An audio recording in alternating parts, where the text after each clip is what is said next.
#Real Race Talk. It's the Revved Up Sports Show talking local, regional, and national action. Here's Bobby Chaffee and Rodney Rodriguez.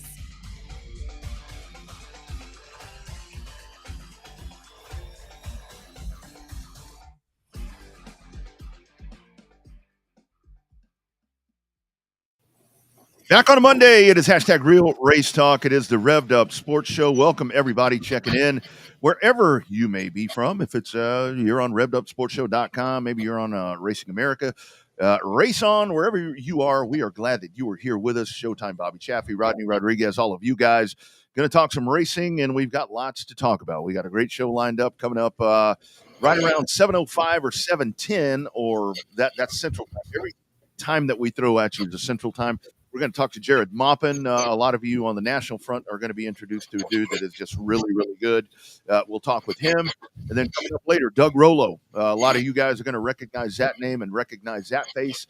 He's going to jump on here, and we're going to talk racing and talk about his trials and tribulations, his life in racing and what he's doing now, and just kind of his thoughts on these things going on. So all of that and more, your comments are more than welcome. We would love to hear from you guys throughout the evening as we dive into the show. Bobby, how you doing over there, my man?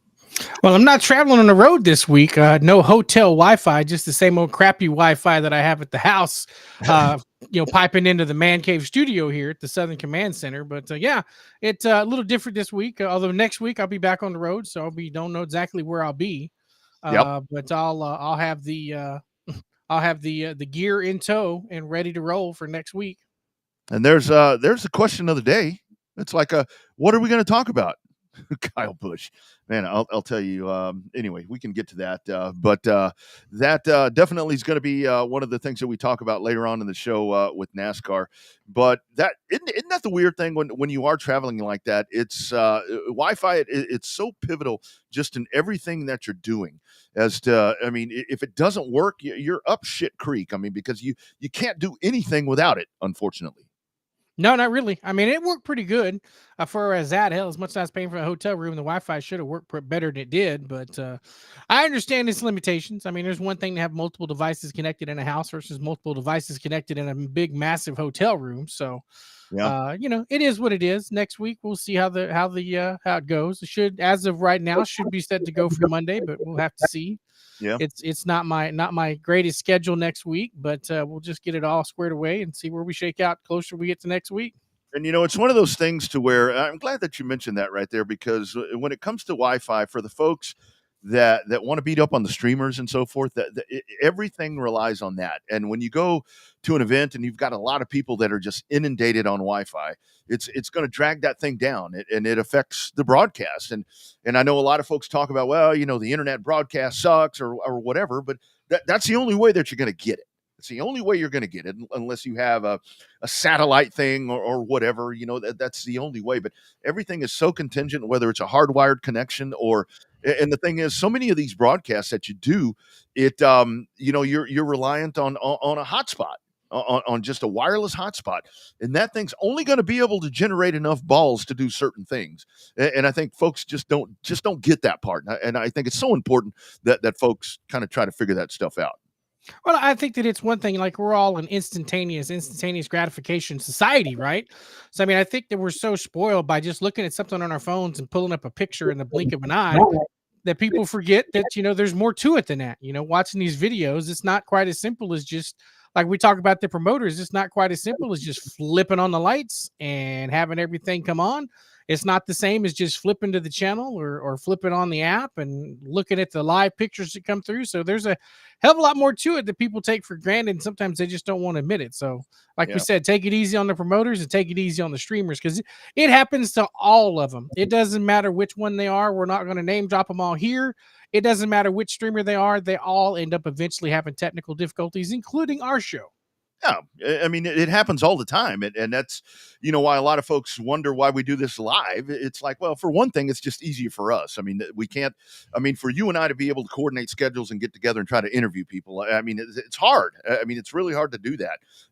I've got some flexibility on the other show to where I can do a lot of that stuff. If it's going to be recorded, I can do it Tuesday or Wednesday because it's just me and the guests. So I'm able to manipulate that a lot easier.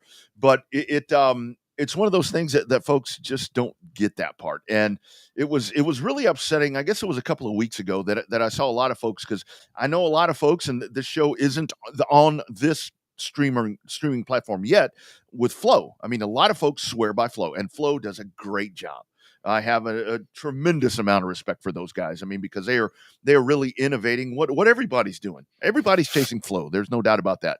But a couple of weeks ago, they were having problems, and it was like 3 back-to-back races, and everybody's shitting on Flow. And I'm like, whoa, wait a minute here. You live and die by Flow. Racing America's no good. Race On's no good. Flow needs to be the one doing it. And just that fast, folks turned on them because he had a couple of broadcasts that hit some speed bumps, and that's just not right. I mean, it's not right, but it just goes down to it's that instantaneous gratification society. 4 or 5 years ago, people bitched about NASCAR not having the right finishes. Now, after yesterday, everybody's bitching, saying they don't have that. It's too many overtime finishes. So, I mean, it's just, I guess it's just a race fan's prerogative to piss and moan about everything, right? We've talked about that for years on this show. We love our race fans. We love the people that support the sport. We love the people that support the show, but damn, race fans are picky. They're like the New York sports media when it comes to the Yankees and the Giants and the Jets, man. But it's like race fans are easily upset over everything. They are, man. And I was noticing last night, I mean, after that thing finally ended, and we can talk about that later. I think we're going to shuffle some stuff around. Doug is actually good to go, and that's why a perfect reason why we don't post times. We get you to tune in that window, and folks, as they come in, we're going to bring them on. So Doug's going to jump on here in just a couple of minutes. But I saw kind of back to, Kyle Larson has been the staple for so many people. I mean, everything that the dude's been through, and he is, you can count him on one hand, the best race car drivers in the world. I mean, because the dude is so good at what he does. The performance at Indianapolis, and you see him at a dirt track and then on NASCAR. Folks are starting to turn on him too, because he seems to be, right in the middle of stuff. I mean, the dude's aggressive. The guy's aggressive. That's what makes him so good at what he does. And now it's like, I saw a tweet yesterday. I had it pulled up, and I'm not going to pull it up because I looked at the guy that posted it, and he has about 12 followers. But it was like, yeah, well, Mr. All-American is just not that great, is he? And he had wrecked somebody at the dirt track on Thursday. And whatever happened yesterday, I mean, the whole thing with him and Denny, you know why him and Denny get into each other so much? Because they're the best racers in the Cup Series right now, and they're always together. That's why that happens. Yeah, it's unique when the drivers that continuously get together where their cars have magnets. It's the ones that are usually running up front that have that happen. You see the guys in the back bouncing and banging off of everybody, but the guys up front, it's the same guys. You remotely the same guys every couple of weeks, right? So they're going to run together and have their disagreements both on the track and off the track. When they interviewed him in post race, neither one of them was really pissed off. They just said, "Hey, it's kind of a racing thing." Yeah, it's just hard racing. And that's what happens when you get those really, really good competitors together. It's going to happen. And those dudes are racing for playoff points, and each one of them, Kyle wants Larson wants another championship. And boy, Denny wants one really, really bad to kind of bookend everything that he's done. So again, Revved Up Sports Show. Bobby's down south. I am up here up north, and we will dive in and do some really, really cool stuff. Hey, we're actually going ahead of schedule, and we're going to bring on. This is going to be a lot of fun right here, because we talk. Obviously, we talk to a lot of car owners and drivers and track promoters and all that. But there are folks that do the same things that Bobby and I do, that have been doing it for a heck of a lot longer than we have, and been doing it at a very top-notch level. And we are super excited right now to welcome in, first time on the Revved Up Sports Show. It is the great Doug Rollo. Mr. Rollo, how you doing, sir? Holy cow. What an introduction, man. I don't know if I could ever have that be beat. That's great. Thank you. Absolutely, man. Thank you for taking the time and being on here. And you were, and I can tell that you were one of us, because it's like, Bobby and I always worry, because when we schedule guests, it's like, oh shit, are they going to be on time? What are we going to do? Do we have to go to the phone or something like that? So when I saw you there and I saw what we have for listeners and watchers, I said, let's just dive right in. So Doug, talk about what you're doing right now, man. I've seen you over in Waco a couple of different times. Kind of talk about what's going on in your world. Well, I'm an old racing geek, man. I'm from northern Michigan, and I grew up in racing up there, and I moved here to Texas and got hooked up right away and auto racing down here, and I've been enjoying it ever since. But I retired in 2015. And I've been taking it easy. I took it easy for about 6 months, I guess. And that didn't last long, but I got bored, and the only thing I know is dirt track racing. So I wanted to get involved in stuff. And so I started up All American Motorsports, where I do a little bit of video work and stuff like that, and try to do it from a different perspective than anybody else, because there's a lot of people who are filming the races and have talk shows, and they all do good with what they do. And I wanted to find my own little niche, so I started filming races and doing it from a different perspective. And so that's what I do. And so, but as of late, though, I've been sick. I had cancer, and I've been battling that. Yeah, absolutely. Well, Doug, thanks for joining us, dude. I know when I moved to the Metroplex area, you were one of the first guys, us announcer guys together, one of the first guys with open arms, invited me out to KSP, one of the great places I'm still trying to get Rodney to go to. He hadn't had a chance to make it up there yet, but talk about some of the different racetracks you've announced at, man. Your resume is just incredible, the number of places you've announced at over your career. Oh, wow. It's time has flown by so fast that a lot of it's a blur to me. But my very first race track I ever announced at was in Elmira, Michigan, and it was surrounded by cornfields and farmers and dairy farmers and such, and just an asphalt quarter-mile oval track. And I was standing there with a friend of mine in the pits that was a racer, and the owner of the track says, "My God, the announcer's not showing up tonight on the last minute. Do you happen to know anybody that can do announcing?" And he's asking my friend that I'm standing next to, and then they looked at me. Well, next thing you know, I'm up behind a mic in the booth, announcing my first race, and talk about being thrown to the wolves. So that's where I all started, right there. Doug, isn't that the thing? You are probably of all the announcers that we talk to in here, and I think Bobby's the same way. I sure as hell know I am. To where it's like somebody doesn't show up and you get thrust into this job, and it's. I've always thought it's one of those things to where it's not the easiest thing to do. I mean, it's a heck of a lot harder than people think it is. Yeah, it is. It's a very, very difficult job. And it can be a stressful one too, especially if you take it seriously and you do more than just names and numbers of cars, but and I recognize that back in, I don't know, I think it was 2005-ish or so, I had a couple announcer seminars, and I held them at the Texas Motor Speedway, which is where I was working, the track I was working for at that time. And we had it in one of the suites at the dirt track there. And we had people come from Oklahoma. I think one guy came from as far away as Nevada. Wow. And there was only like 6 students, I think, something like that. And but I was trying to relieve that issue of what you talk about, the stress of announcing and trying to adapt and being thrown to the wolves and stuff in this job. It's difficult. Sure is.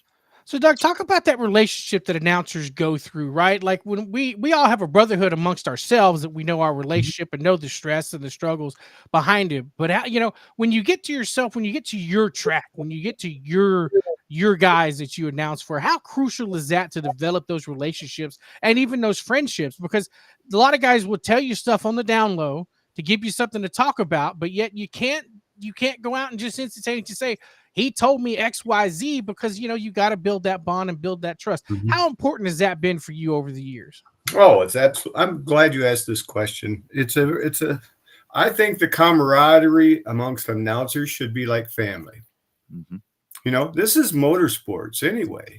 And we all have heard the stories of, John Doe Racer, who had a big rivalry with Billy Joe Racer, and one of them gets hurt and is needing medical attention. Well, both of them are arch rivals, but they're off the track. They're like family, and they take care of each other. Well, that's what I want to see with the announcers, and that's what I strive for. In fact, I used to have the old announcers race back in the day. Jay Hallis and them guys were some of the guys that competed in it, and I was in it. They kicked my ass. Yeah. Yeah. And Bill Sarge Mason and all that. But today a lot of the announcers are getting just that. They're being thrown to the wolves, but the thing is that we as announcers need to all stick together share our ideas with each other, and try to support each other and have each other's backs. Things happen in our lives, and you need a sub for a night, and you need to have someone you can call or whatever, or you just got issues that you've faced with your job, and you want to bounce it off someone else that's a fellow announcer that can relate. So you need that relationship amongst us, and develop that relationship. And I think some of that has fallen a little bit to the wayside with some of the announcers I've seen. But then on the other side of the coin, I have seen some great relationships develop between us announcers.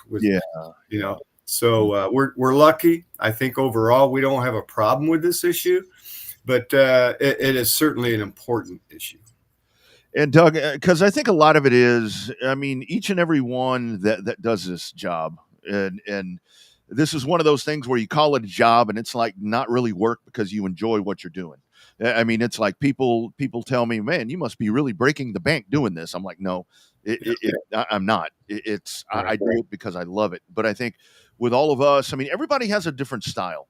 And that's one of those things where it really drives me up the wall when people say, well, this guy, that, and the whole thing is we can all learn from each other, even if we don't communicate. Like I listen to races all over the country, and I pick up stuff from guys that I've never met, and then from my buddies here. And I think that's something that's really invaluable for what we do. Oh, absolutely. Absolutely. We're always learning in this industry too, and technology has changed things so much. And, when I got into dirt track announcing, and when I was at my first announcing job in Elmira, Michigan, that I was telling you about, there was no way in the world I ever thought I'd end up at Texas Motor Speedway. Never in my lifetime would I have thought that. But when you get into this profession, you never, ever know where it's going to take you. And there are people who are just the average guy like us who have high profile jobs in the announcing business. And they were just like you and me. And they honed their craft. They kept themselves out there, and they kept themselves to the grinding stone, identified themselves individually as their, and what they do and how they do it. And it took them someplace. We see the examples. We all know them, so you never know where this job will take you. So it can be very, very rewarding, and it can be lucrative in some ways, and it can be very supplemental to your income. That's right. That's right.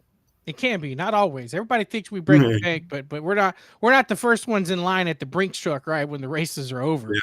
Well, I'm appalled by what announcers are paid here in Texas. It's way lower than what it was in Michigan. Is that right? Yeah, I've always wondered. Absolutely. Yeah. Yeah. My first track I ever worked at in 1999 here in Texas was for $50 a night. That's what they wanted to pay me. But you know what? Nobody knew me. Yeah. Nobody in Texas knew me. So I took the job. The next year I was asked to work at Kennedale Speedway Park. And I worked there for many years. Yeah. That's great. So Doug, you bring up a good point about just kind of leaving the doors open, right? Like you do that in real life, obviously, because you never want to close the door. You want to be, never want to try to burn a bridge or anything like that. I remember the first time that Rusty Marcus asked me to announce at Texas Motor Speedway at the Little Legends track up there during Cup weekend for Battle at the Big Top. I thought I was on cloud 9 when I got a chance to announce during the Cup race weekend, and I had Eddie Gossage and those guys sitting in the front row listening to me announce and all of that. Well, sure. I think that it becomes, I don't think sometimes, without tooting our own horns, I don't think we get enough credit sometimes for doing the things that we do, because we can affect the flow of a show so much about just a little bit. If we're off, the whole program can seem off. And I think that it gets harder and harder sometimes when people just think that you're just a talking head up there, when we've got all kind of stuff going on. We got to get the sponsors right. We got to get the lineups right. We got to get the spots in correctly. You got to get the flow showing, get the names right, sponsors right, all that stuff. How has that evolved for you over the years? How did you end up getting comfortable to it? Because you're one of the aces at it, man. You're one of the best guys that we've seen, able to just knock it out of the park night in and night out. Well, I don't know how to answer that. When I worked as an announcer, I always wanted to be my own self, like you suggested, and I always wanted to try to do my job the best I could. Let me put it this way, and that I always wanted to do the best I could and try to be myself, but have a good time. Mm-hmm. I like to have a good time doing my job. Absolutely. And but the pressure was immense. The first time I ever had to stand on the front straightaway at Texas Motor Speedway, 150,000 people standing in front of me, and I'm about to speak to them. That's pressure. It's a lot. Yeah. For me, anyway. Yeah. Maybe you handle it better than I do, but that was a lot of pressure for me that day. But this job, you grow and you evolve in it, and you learn things, and you just become better at what you do. You're going to always get better. So don't worry about how you are the first day you are with this job. Yeah. But I was very self-conscious about myself, and I wanted to always do the best. I wanted to be better than the next guy. So that driven me to do certain things with racetrack announcing and in my career. And we did a lot of things differently. In fact, at Kennedale Speedway Park, we had 5 assistants just to pull off some of the stuff we used to do there. Wow. Because we couldn't do it by ourselves to organize it, while you were announcing the race. And we always had 2 co-announcers.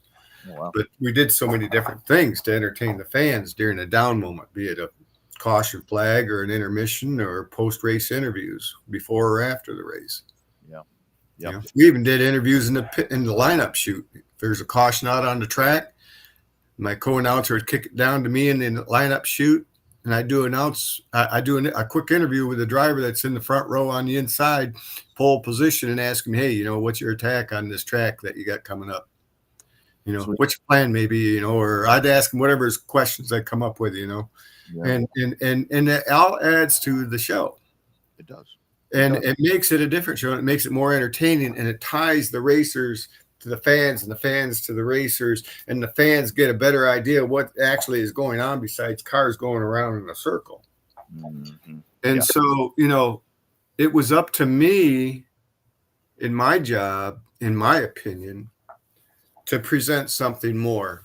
And so that's why we always had the Race Fan of the Week award. They'd get a certificate. We had the honorary flag man. We did this stuff every night. And, little Johnny'd run home and tell the neighbor kids, hey, I got to be Race Fan of the Week at Kennedale Speedway Park, blah, blah, blah. And here's my certificate. And next thing you know, little Johnny next door wants to go with the kid with the certificate. And next you know, you might have another extra fan there. Mm-hmm. Yeah. So, you get what I'm saying. But the thing is that we are blessed with so great talent in the announcing world right now, here in Texas and nationwide.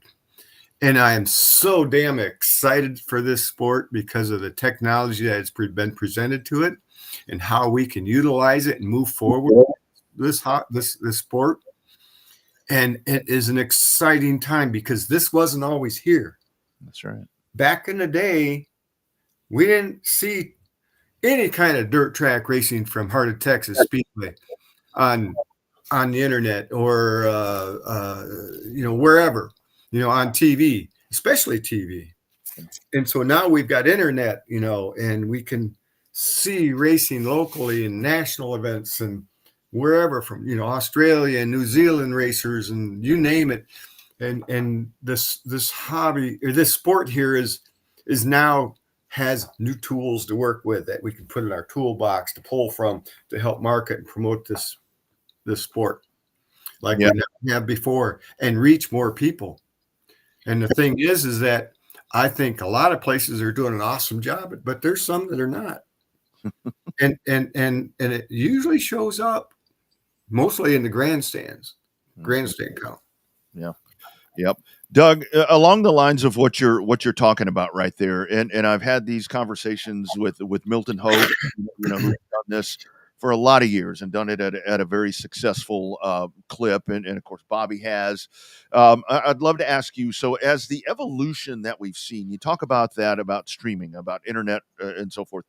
Now, when we're doing our job, it's one of those things to where it's a fine balance to where talking to the crowd and then talking to the people that are on their smart TV, on their laptop, whatever it is, that's kind of been an added thing where it's here in the last 10 to 12 years, it's kind of shuffled around the way we do this. Yeah. You kind of trying to figure out, well, what's the balance that you need to address both the TV fan and the seats fan. And the way I see it is you still need to paint the picture, and you want to be informative. Sure, say something more than Henry Witten's 701 modified.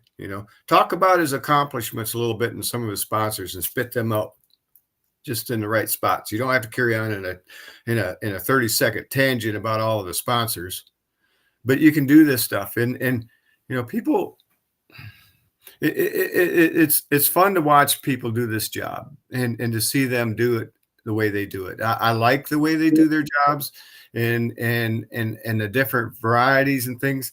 But today it's we have so much more to work with.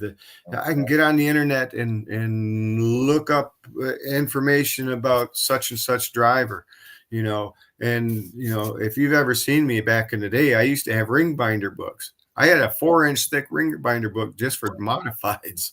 Yeah. And they were from all over the place because I used to do events from, out of state. And I'd have to end information on drivers from, Oklahoma and New Mexico and Louisiana and, most of the southwestern states. But, Yep. Hey, Doug, I got a question for you, dude. We don't like to make anybody look bad as announcers, but we always have to find an antagonist, right? You got to find, for lack of a better term, you got to find like a villain, right? Because you want the crowd to you want the crowd to make a noise for everybody, whether they're cheering or booing. Like Dale Earnhardt said, as long as they're making noise, that's a good thing. That's part of our job as an announcer. How did you work that? Did you just find guys when Roddy and I first started announcing? I had to tell the people and the drivers in the drivers meeting. The drivers weren't mad at some of the stuff we were saying. It was their wives, girlfriends, cousins, ex-wives that would get all mad and upset. But how did you find a way to work in a little bit of villainy to have kind of a bad guy to go against your superhero guy? How did you find a way to make that work all those years? By finding out what ones are the real villains between each other and amongst the drivers in the pits. Yep. They like, for example, Frank Lackey and the Smithmans, for example, at Cowtown Speedway, huge villains against each other. They were like cats and dogs. They hated each other, but they raced hard against each other. Yep. And so, I would feed off that, if I was announcing their races. But the main thing I always tried to be cautious about is to never saying negative about them. Yeah. But I would focus on the aspect that these two drivers, there's some things that they don't like personally about each other, and they race each other harder. And I'll emphasize on that as I announce that event, and I'll poke at that when especially if it's being videoed and the camera is on, that's a great time to talk about something like that. Or if it's, it depends on where you're at in the stage of the race, if they're staging for, racing for position or whatever. But, you can pull those things together. Every track has its villains and heroes.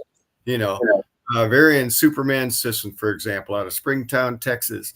He always wore a Superman t-shirt underneath his driver's suit. And he ended up being called Varian Superman Sisson. But the kids loved him, and a lot of fans loved him, of all ages too. But those are the things that you play off of and make the show all that much more interesting and take advantage of it when they do present themselves. Yeah. And Doug, I think one of the things that I hate to say this, but one of the things that I really thrive on is when you're at a race event, and whether it be an abundance of caution flags or whatever the case is, when the show's getting kind of stale is kind of the word I'll use, whatever the case may be. It just triggers something in me to where it's like, okay, I need to help save this show. And I think that's another thing that folks don't realize about the job that we're doing. We really are. We're kind of conducting this whole thing. We can be a band director doing whatever we're doing here. You're the ringmaster to the circus is what you really are. Absolutely. That's right. That's right. Talk about that part, because that's huge, and people don't understand that part. So tell me exactly the point that you want me to. When you have to get into that situation, try to make a stunk up show look better. Exactly, where you have to get creative and try to fix a shit show is really and they happen. Yeah, a lot, and nobody has control of it. Nobody, not even the track promoter. So when you have it conducting and occurring right in front of you as you are announcing the event, I always use the theory of don't try to make this something that it's not. Mm-hmm. Yeah, let's face the facts. Joe Blow is out in front by half a track right now, and we're 8 laps in on a 20-lap event. But don't make the mistake that I have, because I have done that a couple of times, and that's why I bring it up, is to don't make something out of it that it's not. But you can work off that and say, well, look at what's happening here. Here is Joe Anderson out in the car number 01 modified out front, and he's really pulling away. Well, 2 weeks ago he blew a motor, and 4 weeks ago he hit the wall on turn 4 and bent his frame up.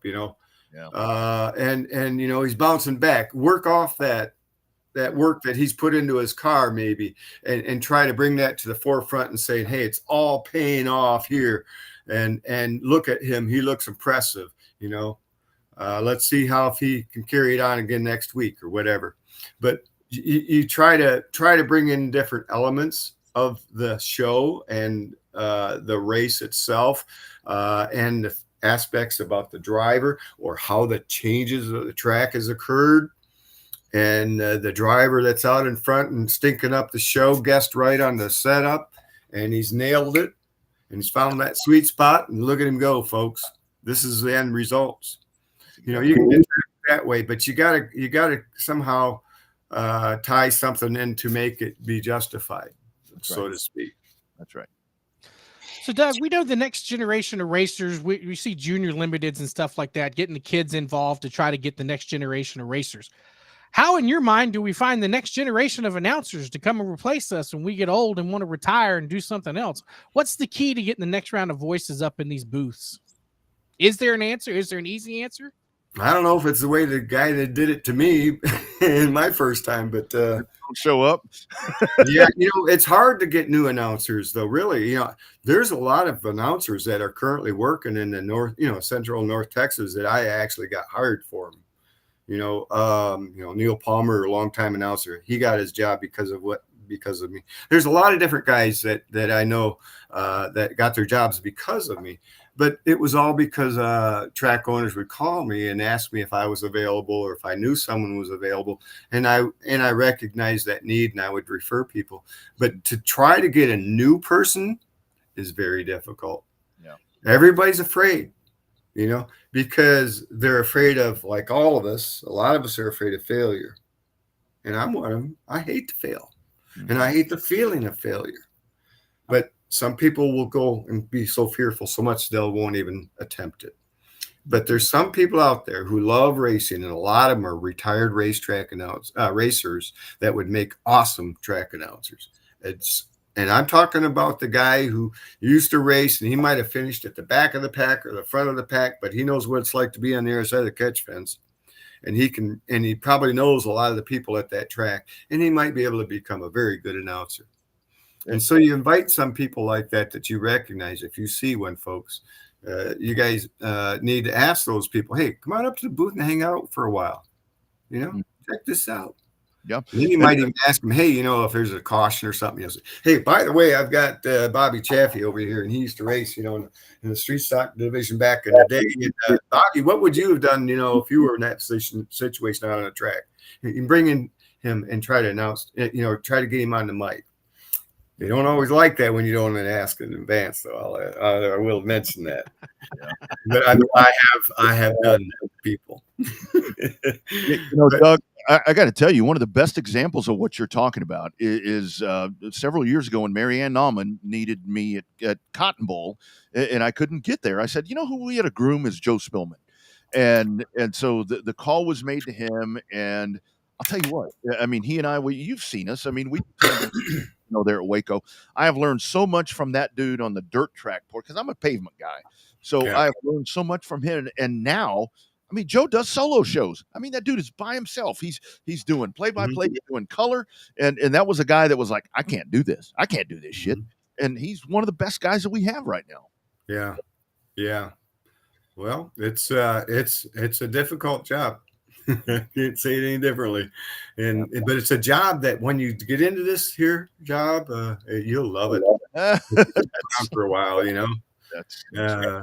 because the friendships you meet and the experiences you can have and all the things that's tied into it can be very rewarding. And but being an announcer has its downsides too, and it has its tragic sides. I don't know what you guys have experienced, but I've had about 2 or 3 different drivers die in front of me at the racetracks through the years, and I've seen some of the most horrific crashes and things. And so, we've all seen the good and we've seen the bad, but that is what is part of motorsports, and I accept it. Yeah. Yep, that's for sure. So, Doug, you talked about your endeavor now. Final couple of questions, and you can kind of tie them all up. What all this year? Where all do you plan to go as the year kind of shakes itself out now into the summer? And most importantly, on the health side, you look great, you sound great. Hopefully, everything going in the right direction and staying on path right there for you. Well, I'm not really sure what I'm going to be doing this summer. All this is day by day for me. I'm glad to say that, my phase in this is recovery time and healing time, so to speak, the doctors say. I was pronounced to have stage 4A cancer. That was stage 4 and stage A. There's an A and a B stage in 4 cancer. But it wasn't very good for me, but I've made huge advances in getting my health back. And I'm a long ways from being back, though, completely. So my plans for this summer is kind of up in the air yet. I want to do some filming and that sort of a thing. And I wouldn't mind even getting behind the mic a little bit this year. If I stay up in an announcer's booth and out of the heat. I'm 67 years old these days, and I can't take the heat as well as I used to, being a diabetic and being an old man and, also recovering from stage 4 cancer. But I'm doing well with the cancer. So I think that maybe in a couple more months of healing, because I've had a lot of radiation and a lot of chemo, a lot of it. And my body is in the stage of trying to heal right now. No more chemo, no more of that. So no more radiation. And so I've got time to heal, and maybe I can get, a chance to come to some tracks. And I want to get down to Waco again, because that's one of my favorite tracks. And it's been years since I've been in the Austin area. I remember, in fact, I believe the last time I was at Austin was the night we had the track announcers event. And Bill Sarge Mason passed me on the last lap, coming out of turn number 4, halfway to his flag stand. He beat me. And it was a fun race, but I want to get down that way. There's so many great racers and racetracks to visit, and good racing action to see down that way. And I'm overdue. So hopefully I can get there. That's right. Well, we'll hope for the best. And as always, I mean, you got message Bobby and I, man, would love to do some stuff with you. And hell, more than anything else, shake your hand and give you a hug, because you are one of the guys that, man, you've done this for a long time, and you set a high mark for all of us. And it's much appreciated. Well, thank you very much. I enjoy it. And I love your show. You guys do a great job. My wife hates you guys. I'm sorry. 'Cause I don't get no shit done around the house when you guys are on. Yeah. So, it is what it is, but you guys are awesome. And that's what you hold, you retain my interest and I can watch your shows. And so, keep up the good work. I like what you guys present and the effects that you can have on this motorsports, that we have indulged ourselves into. And I thank you very much for what you guys do. I wish we had more of this. Absolutely. Much appreciated. You betcha. We'll talk to you soon, my man. And we'll do this again. Anytime you've got something you want to talk about, hit us up and let's do it. Well, thank you very much. All right. You got it. Take care, Doug. All right. Bye. Thanks, Doug. There he goes right there, man. It's that's oh man. I'll tell you when he talks about right there, and I'd love to dive in a little bit further with him, another time to talk to him about his TMS days, because he was there in the heyday, big time. The sold out grandstand kind of days. Yeah, we're fortunate to still have TMS, and I'm very thankful for that. But the time that he was there, that was when that was the place. That's when you didn't have all this, tear it up, tear it down, reconfigure it, all that. I mean, that was the good times. And man, when you have the opportunity to work at a place like that, that tells you how good you are and what your career has been. Yeah, it's a lot of fun. TMS is very intimidating. Like I said, I got to just a very, very tiny, small portion of it announcing at the Legends races there at the Little Texas Motor Speedway back when the Legends were hot and heavy and they were running on Thursday nights and stuff like that. So to do some of that at a big track, you feel rewarded inside that, you either think, hey, I finally made it, or I can't believe I'm here. And then you go and, like Doug said, you get nervous. You don't want to screw it up. You don't want to say something wrong. Yeah. And so it becomes intimidating. I remember the first time I met Doug and he's like, here, pop on the mic. And I mean, I was still, elbows deep in pavement racing. I'm up at KSB and I don't know anything about dirt racing. Closest thing I knew about dirt racing is Doug said, I need you in a dirt car for an announcers race in Killeen. I'm like, okay. And then about 2 weeks before that, the high five blows up because I was going to take the high five to dirt. And lo and behold, I got some kind of hand-me-down little four-cylinder and Sarge got the fastest one. And like you said, he started dead last and chased down Doug and barely beat him. But, that was a lot of fun. We should do more of that somehow, some way. But, to get all of us announcers together at the same time is very hard. But, he was the one. I mean, he was the one that set the standard for a lot of us to still achieve to today. And it's funny, and Jared Maupin's in the chute, so we'll bring him on here in just a second, but kind of try to wrap up what you're talking about right there. I remember one of the first times that I was on, went to dirt, and it was a solo thing. It was at Marianne's track. It was at Cotton Bowl. And I went down there, and I mean, it was, I got the modifieds and the sport mods crossed up. And I was announcing from out on the thing on the backside, and I heard a guy mutter, and these are the things that really drive me. I heard a guy mutter, that's wrong. That's what happens when you get this pavement asshole over here trying to announce dirt.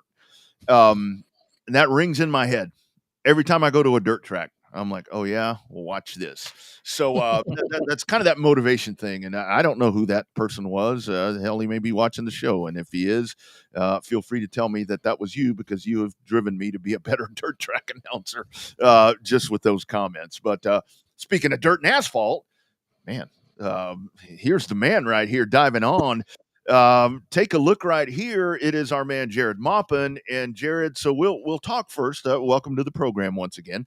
But let's talk about this past weekend. Wasn't able to get to you guys at the race ranch as I'm dealing with I don't know what. But doubling up again, dude. It seems like everything going really well for you right now. Yeah, everything clicked. Cars were good right out of the box. We hardly changed much. I was anticipating a little more of a tacky track because they got all that rain last week. But lucky for me, kind of what I like. We kind of just went back to basics, and I mean, both cars were on the money. I couldn't have asked for a better car, to be honest. Absolutely. So, Jared, luckily you and I got to talk at the races there in Houston. We got a little different crowd. Got a national audience tonight for you that gets introduced to you for the first time. But talk about your experience in Houston. I know we got a chance to talk about it in depth, but man, you went 2 for 2 in the Outlaw and the truck again, and you finally found your way on pavement. And talk about the experience you've been having so far there in Houston. Yeah, we've had really good luck to start off. I mean, I'm in awesome equipment, so that really helps. I got John Hall on the wrenches, which is even better. So it was really up to me to adapt as fast as I could, because I know the stuff's right. John drives these cars, so it was pretty much me learning how to drive them. So luckily, it was a quick learning curve. We got rolling pretty quick, and I mean, they do everything right on those cars. So I have 100% faith in the cars. So I just got to go out there and perform. Jared, I always, with the thought of you, and I said it a long time ago. I'm like, when this dude gets on pavement, be ready. I mean, it's like I've already got you. I've got you penciled in to win the Snowball Derby Outlaw race. I don't even know if you're going, but that's my thought. But I always thought that if you were going to do this, that you were going to be really good at it, and you've proven it. I mean, you should be undefeated if you really look at this on pavement. But when you talk about the differences right there, because I see what you do on dirt. And then when you're in pavement, I mean, pavement's finesse. The track doesn't change a lot, and you get oil and different things on there, water, whatever, track cleanup. But kind of talk about the differences right there. Are you at some point times on the asphalt, or you're like, is it one of those things for you? I think the biggest thing is there's grip all the time, trying to keep the car really, really straight. Oh, I'm going to go on a slick track. Let's compare it to a slick track. You keep the car really straight. Don't buzz the tires. You don't slide the car. And it's the same thing on asphalt, but you're able to drive it off into the center, because all the grip's there. Don't spin the tires. Don't get it sideways. Same thing. Uh-oh. You have so much more grip that it makes everything a little easier. Mm-hmm. Yep, absolutely. Did I lose y'all?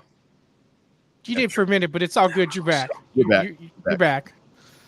So talk about, we see all this stuff up on the wall. For those that don't know, introduce yourself to us when you get your internet connection back. Tell the people some of the stuff you've done over the years. I mean, I see championship banners behind you. We've announced some of your championship races. Talk about yourself. Introduce yourself to the national audience, man. Man, I lost you for a while. Repeat the question. Well, now we see all the banners on the back, right, behind you and stuff like that. So talk about some of the championships and cars that you've driven over the last couple of years to get you where you are now. Yeah, I've been in a few different cars. I've been in quite a few with Rick Bolero. We drove the BMF Sport Mod that John designed. We had a Longhorn IMCA mod with Rick. Me and my dad had a car that I own now. Me and Jamie Fuller been playing around with those factory stocks. Chris Workman's got a late model rocket that I drive once in a while. Ricky Long's got me in his IMCA mod that we just won in this weekend. So we've been in a few different cars, won a few points championships in the IMCA mod and the sport mods. So we've been in a little bit of everything. Everything's kind of come together. I definitely got a great group of car owners that really give me what I need. Jamie helps me a ton in the shop. That really keeps these cars going well. So I just got a bunch of good guys behind me, and we just like to click off wins. And Jared, I think you've probably seen this, and maybe you've seen this. I don't know. Maybe you haven't. But so obviously you being on the show tonight, obviously ODS is a partner of this show, a partner of Dirty Air and so forth. And you're one of the ODS drivers. So Crystal Acuna sent me over some stuff today, and take a look at that right there. The brand new Jared Maupin design shirts. Look at that right there. How fucking cool is that? Sorry, I'm trying to not lay that word down so much on here. Dude, that is unbelievable. Look at all those, and all winners, man. What does that look like to you, man? Yeah, I mean, it's cool design. We've talked about, hey, we're going to make some shirts, but which car are we doing it for this year? And we kind of bounced around the idea of like, man, it'd be kind of cool if we had all of them on there and they're all racing each other, or what if we just get all their own? And it just made sense. Why don't we just throw them all in one? If fans buy them, they can throw it on. It don't matter what car I'm showing up with. Yeah, the cars are going to be on there. So it's such a cool design. I can't thank James and all them enough from ODS. It came out super duper nice, and I'm super excited to get in my hands and start slinging them at the track. No doubt. Only thing missing the pavement cars now. Now you got to get another set of shirts. Yeah, you got to have a big back if you're going to wear a real Jared Maupin shirt. we found that. It's got the outlaw truck possibly. In a couple of weeks, I should be making a debut at Mobile in a modified. So that's the next step. So I'm looking forward to that one. Nice. So what? Obviously, you'll be on dirt here. Plenty of big events coming up. Hopefully, we see you at the Outlaw 34 at Corpus. I know that those schedules kind of conflict sometimes with the tracks around here. You mentioned Mobile. Are you gonna get to do more Houston pavement stuff? Maybe into the December type of pavement racing, or any thoughts on any of that at this point? Yeah, we're really excited to keep running the truck. I think we all agree that the truck's pretty quick, so we wanted to go venture off a little bit and see how we stack up against some faster trucks on the East Coast and all that. I know we've definitely talked about Snowball. I luckily got to go to Snowball last year and go and help Rick, John, and Augie and all those guys, and it was a blast. So the chance to get to go run it would be pretty freaking awesome. I know it's right along the STS shootout, so I mean, you got a chicken. So I mean, the snowball just sounds awesome. I would love to take the truck or the outlaw and go give it a shot. Yeah. The good news is I think the shootout in Corpus is the week after the Derby, so I think you'll be able to make that work. Perfect. No, that'd be awesome because I'd like to do both, right? It's an awesome show. I feel like we always have a fast car at Corpus and we just run into something stupid. But the snowball, I mean, that was awesome. I hate the cold, but that was freaking awesome. I mean, I'd love to go back. Yeah, the thing is with me, because I know last year I had to miss a shootout because ironically, I came back sick, almost COVID, but not quite. So, but again, that was my fault. I mean, that was just one of those things. So that's the only thing to take into consideration right there, because it is what it is right there. But will you make the Outlaw 34? Because hell, you won the Outlaw 34. Is that right? Yeah. So will you get to defend that title, or are you going to be elsewhere on that weekend? Yeah, we actually doubled up that night, I think. I think I won the and Amy started both in the factory, and we won that one. So, honestly, right now, I know Mobile is on top of that date. Right. That's right. Yep.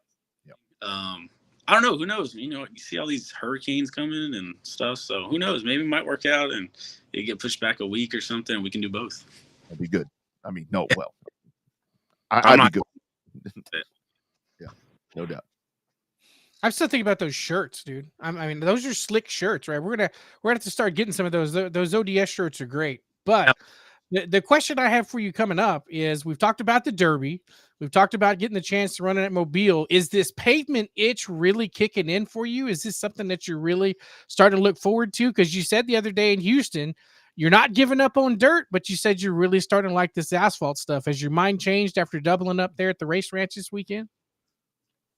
No, I don't think so. I feel like it's the same thing. We've been fast all year, so I feel like we can still continue to win some dirt races, but run this asphalt more. It's just a different animal. And then me and John talked about Mobile quite a bit this last weekend, and Mobile sounds like a totally different animal. Oh yeah. And he said it's probably the fastest I'll ever be. So I'm really looking forward to that. I mean, if we got to give up some dirt races, I mean, that's fine. I think that's fine. I feel like we've run enough. I think I have like 40 feature starts already this year on dirt. So, I mean, I feel like we can run some asphalt and give up some dirt races and be perfectly fine. Yeah, no doubt about it. I mean, you seem to have them both down pretty well. But so talking about that with Mobile, did he give you, because I mean, it's a half mile, you know, Pensacola's a half mile, kind of the same thing, but Mobile, I mean, you're the banking there. There's no walls. It really is one of those things to where it will make you pucker. I mean, I took the pace car out there, and they're like, stand on it, just do whatever, and it's like, God bless it. It definitely is a different breed of racetrack. No, yeah, he was like in that pro late model. I think he won a race like 3 weeks ago. Yeah, he did. Yeah, he'll probably drive off into the center before you even lift. And then he said the roof's so low that you can't even see the top of the track when you're coming out. So you don't know where the top of the straightaway is and where it tabletops. And I mean, all that sounds sketchy, but it sounds super exciting because, you know, everybody's on the same track. So I think a few laps and kind of get it figured out. I think it'll be all right. Because it just sounds fast. No doubt. Yeah, it definitely is. It's one of the fastest tracks. Some people say it's kind of like San Antonio, but the banking's a little bit better from back in the day. But you'll like it. It's a great big bowl. Just go back and just look up. You can watch old super late model races on YouTube for it. So there's a lot of cool stuff at Mobile. I got a chance to be a race director there one time, and it's a hell of a place. I have a lot of fun. So in terms of do you look forward to one more than the other, the truck or the Outlaw or the modified? Because you ran the truck and the Outlaw. Now you're getting to do the modified. Have you got to test the modified, or is Mobile going to be your first run in the modified? So I've never been in the modified. I've sat in one. I was going to run Joe Armendariz for practice night like a month ago. And as soon as I went on, they kicked us off because we missed the time or whatever. So I didn't even get to get on it. So this would be my first time driving a mod. I've never been in anything with horsepower. I mean, pretty much sport mods and a crate motor and stuff. So this will be the first time that I've really run an open motor. So I'm a little excited for that.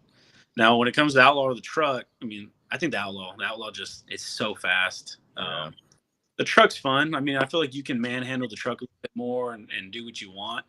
But the 604 and the Outlaw is just a lot more fun. I feel like it's like driving a go-kart. You're seated real low. It just feels like a really, really, really fast go-kart. Yeah. Yeah. Jared, talk about that. I don't think we've ever asked you this on the show before. So talk about how when you ended up driving the Outlaw for the first time there at Houston, because if that whole weekend you were going to be in the truck. I mean, it was just going to be the truck debut of Jared Maupin. Kind of talk about how the whole thing came about to where you wound up running the Outlaw that weekend. So the truck, I think all day late Thursday, we were practicing the truck, and then finally came time for John to start tweaking on the Outlaw, and he got it to where it was pretty quick. And they just said, "Let's throw Jared in it and see how he does." And the first session, I made some laps, and I got comfortable enough to where I clicked off some decent times. And I don't want to say I matched John's time, but it was pretty close to John's time. So they just said, "Yep, you're driving it." So I got to make more laps and kind of tweak on it to make me more comfortable, which was awesome because, I mean, it only took like two things. Let's say I wanted a little higher than John or whatever it was. So it was very minor changes and it stuck. I mean, it was luckily John got in it first. So it was already quick. And he said, "All right, it's good. Go see what you think." And of course they're putting the time to it and we were good right off the box. So yeah, I kind of got lucky with that one. That's awesome. That's great. Well, we're glad to see you on the pavement. I mean, Rodney and I, we love dirt track racing now because we're dirt track racing announcers, but our heart's always going to be on pavement. And the fact that we get to see one of the up-and-coming superstars like you be successful on pavement puts a smile on both our face. So we look forward to watching you on the pavement to see what you can do both in Mobile and even definitely down at the Derby. Show the national audience that these Texas boys, even these Texas dirt boys, know how to play and know how to get it done. Oh yeah, I'm looking forward to it. Yep. Going to be a good time. All right, my man.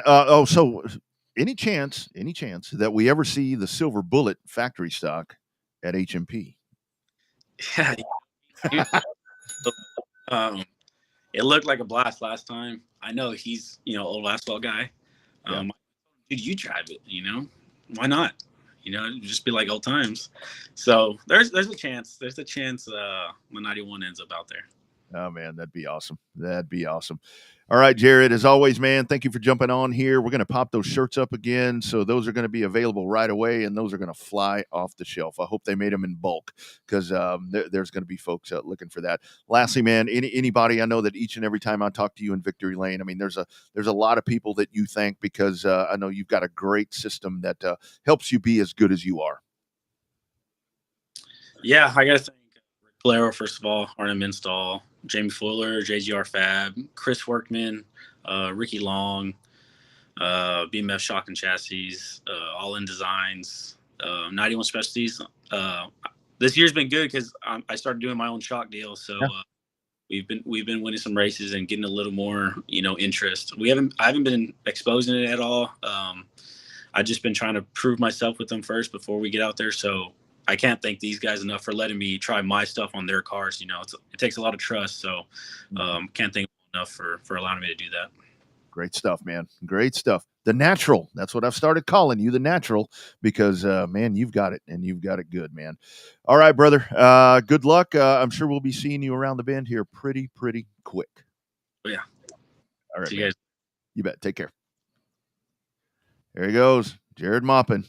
That guy, I'll tell you, I'm trying to think back. I don't think that we've ever had anybody on here that doubled up at an asphalt track 2 weeks ago and then doubles up at a dirt track the next weekend. I don't think we've ever had the pleasure of doing that before. No, we haven't in the 8 years of the show. But for those that have just been introduced to Jared Maupin, write that name down, put it in a safe, write it down, put it in the back of your memory, because he's going to make some noise at Mobile. He's going to make some noise at the Derby. And you can say that you heard him right here on the Revved Up Sports Show first for his debut on a national audience. So he's the real deal. He's a good dude too. always super nice to us, always super nice to the fans, and he's one of the good guys. So it's good to see him get his chance to expand his driving repertoire. And see, big word this week. And be able to come through and make it happen for him. That's a good thing to see, because he's one of the good dudes out there. He really is, and he's just very humble. I mean, he's just a very humble young man. And it goes back, I was fortunate. I watched his dad Bobby race, for a lot of years. Whether it be in McAllen or in the Corpus Christi area, watching him, and it very much reciprocates. There's my big word of the day. That Jared is the way he is. I remember one of the first times he raced. Well, the first time he raced at Houston, I was walking through the pits after the thing, and he came walking up very briskly, and he's like, "Dude, this was great." And we were talking just back and forth right there. And it's a dude that gets out there and just drives the tear out of these machines, and he does it with such. Every now and then you get a talent that comes in that does it. It just makes it look so easy, Bobby, and that's what he does. And I think that we're very fortunate, because I think we had the same conversation a few years back, to where we said, you people better remember the name Caden Honeycutt, because he's going to be in your face and down your throat before you know it, and he has been. And I think Jared is just as good, and given the opportunity, he is going to excel in this game. If he chooses to take it to whatever level. I think he's in a unique position right now, because I think his heart's on dirt, but I think his new pulse, so to speak, is trying this asphalt thing. Yeah, because he wants to. Every driver, when you're successful, you want to continue to press yourself, try to do better, try to do more things, expand your reach. And now he's got the opportunity to do that. When he sits in that modified at Mobile going WFO down in turn number 1, he's going to have a unique feel when he puckers that seat and pinches that thing off going into turn number 1. Yeah, and I think the biggest thing that he talked about right there is when you're on pavement, you always have that grip, or the opportunity to have that grip. And the fact that the people that he's working with, I mean, John Heil, I mean, that's a guy where if you're gonna get in a race car and you're going to have the best, whatever you want to call it, that you're going to have on dirt or pavement. If John Heil has had his hands on that car, it's going to be something that's going to be good to go. And the fact that they're letting him, I mean, John Heil's in the race car business. If they're letting him use 91 shocks on that car and letting him do his own thing, I mean, that just tells you how much they believe in that guy, in this young guy. He's young. I mean, it's the sky's the limit for him. And it's when you see him around, it's like he's just the dude. He's just the guy that's out there racing. Little short guy just out there racing. Well, he's not short. He's medium height. But you would never know the tenacity that he has behind the wheel when you see him. Yeah, it's crazy the way he's able to get it. I just think it's so cool. He gets in and out of all these different machines on the same night. They're all completely different, because, to go from a factory stock to a IMCA modified to, a limited modified on dirt, and then you run an outlaw on a truck on the same night in Houston, and it's just going to be unique. I think he's going to have the opportunity to excel. I'm like you. We preached the name Caden Honeycutt for a long time on this show, and now he's front and center in the NASCAR Craftsman Truck Series, does great stuff with Cars Tour and late model stock cars, and that's the next name, Jared Maupin. Y'all get ready for that one, because that's the one that you're going to have to start penciling in here in the next year to 3 years coming up. And I got to tell you, now that you say that, one of the things that I've always thought about with Jared, I mean, it was always the thought of him on pavement that really, got me excited about what he was going to be able to do. But watching the success that he's had in the truck and in the Outlaw, and now the fact that they're going to graduate him and take him to Mobile and possibly Five Flag Speedway for the Derby. I think this is something where, I mean, imagine, Bobby, if you pop this dude into the Cars Tour, the hard on that I have for the Cars Tour. I mean, you pop this dude out there racing with those guys in those cars. I mean, that is Jared Maupin prototype right there, where he can just get out there, and that would be a very added bonus to the Cars Tour if that dude gets to that level. It'd be a lot of fun to see him, manhandle one of the Cars Tours, because it's a cross between manhandling, and you still got to have throttle finesse and everything in it. But the other part to it, though, if you really think about it, he mentioned another name in there that's very synonymous with asphalt racing in the Southeast, and that was the name Augie Grill, Grand American Race Cars. You get a guy like Augie following you and helping you out on that side of the world too, in addition to John Heil and Rick Polero. boom, that is a formula for some success right there. Yeah, I was talking to a guy at Houston after Jared's first race, first night that he doubled up over there, and I said, "Man, the dude's tremendous, whatever." And it's like, well, look at the equipment he's in, and I'm like, I've raced a long time, I couldn't do that. I mean, you can't take that out of there. The equipment is just the added bonus right there. You can put Jared Maupin, I think, in subpar equipment, and he's going to put you in victory lane. He's just that good. He makes up any difference or any deficiency that there may be. And I'm looking, the sky's the limit for him. December is going to be magical for him if he shows up at Pensacola. Well, the good news is good drivers end up driving really good shit. That's right. That's how it works. When you're a good driver, you get invited to drive some really nice stuff. And that's the way it's always been. That's the way it's always going to be. And you can't fault the guy for trying to take advantage of that. Hell, I'd be taking advantage of it too. Jared Maupin is a very rare, another kind of coincidence there with Caden Honeycutt. Jared Maupin is one of those guys that, they talk about, well, the money buys a seat and all this, that, and the other. That's not necessarily the case. It's the talent and the balls that sit in that seat that are putting those dudes in great positions. And yeah, absolutely. Yeah, they're doing really good stuff. Yeah, you saw those shirts right there from On Demand Shirts. Of course, they are proud sponsors not only of Jared Maupin and lots of drivers around the area. On Demand Shirts, they will set you up with everything that you're looking for. Of course, they're partners with Bobby and I right here on Revved Up and on Dirty Air. They take care of all of our needs, and we've got those shirts and all the drivers, our shows. You have your online stores where you can go there one click away, and they'll put it right on your doorstep. How about a word from our friends at On Demand Shirts?